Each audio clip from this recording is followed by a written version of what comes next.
Shalom. This is Ruben Ibrahimov, and I wanted to present a recap of this previous Shabbat's most exciting Haftorah. The Parsha, the Torah portion, is Parshat Shelach. The Shloach is to send. Send what?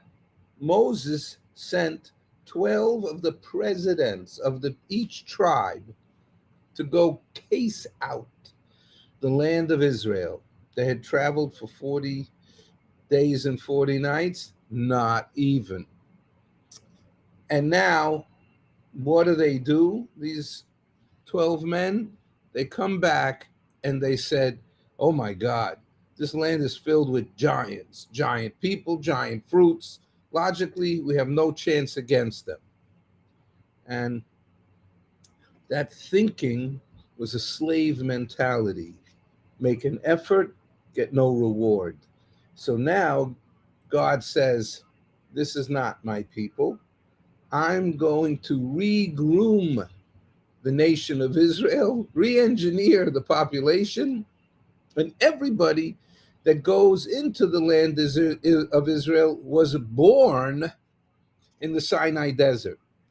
And if you think about that, the average age of an Israelite at the time was 20, because some were born in the first year of the 40 years. They were 40, but some were born right before they went into the land of Israel. So average age, in my math, is 20 years old, young and strong. Okay, so what do you do for a Haftarah?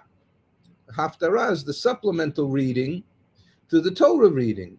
And here, the men of the great assembly chose the Haftarah of a similar circumstances, a continuation of the story of Joshua, sending just 2 men to go case out the land and to see how they should go about. They knew they were going in, they didn't know how they should go about it.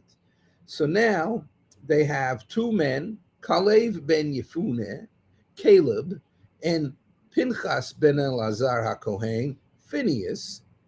And where do they go after 40 years in the desert? The house of Rachav.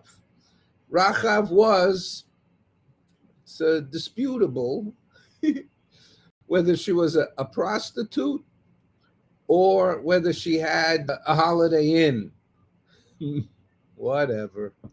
So now Rachav catches these 2 guys coming into her walled city special place where men would come and visit.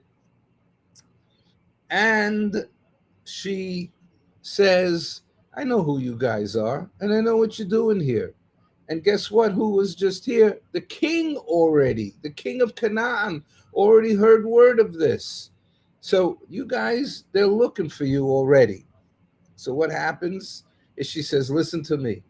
I'm going to teach you how to get out of here. But for this time being, just go upstairs on the roof and hide out. Then the story continues that she says, you see the window that I lift men up at night from this walled city to come and be entertained? Now we are going to reverse engineer what this window is going to do, and I'm going to lower you down from the window. And when you guys come here to conquer the city of Jericho, you are going to have this sign, this symbol of this red thread in the window. And that means that you can wreck all the other places, but don't touch my place. I saved you, you saved me. We will have honor. So it turns out she goes, save me, my father, my mother, my sister, my brother. They agree to. Then she told them, go out into the field and wait 3 years, hide out, and then go out in the open, because the guards of the king will have given up and gone back. They go back after 3 days to Joshua, the successor of Moses. And they tell them, Jericho is in our hands. Where's the spiritual giant here? Joshua? Silent. Kalev and Pinchas? Not really. It was Rachav Hazonah. It was a prostitute that had faith in God, the God that got the Israelites out of the land of Egypt. She was waiting 40 years, and they finally showed up, and she was ready for them. So you never know who's going to enlighten us with spirituality like Rachav did. And it says that, as a matter of fact, eventually Rachav married Yehoshua, Moses' successor, and she gave birth to a handful of Nevi'im, of prophets. So don't ever judge a book by its cover. I wish you all well.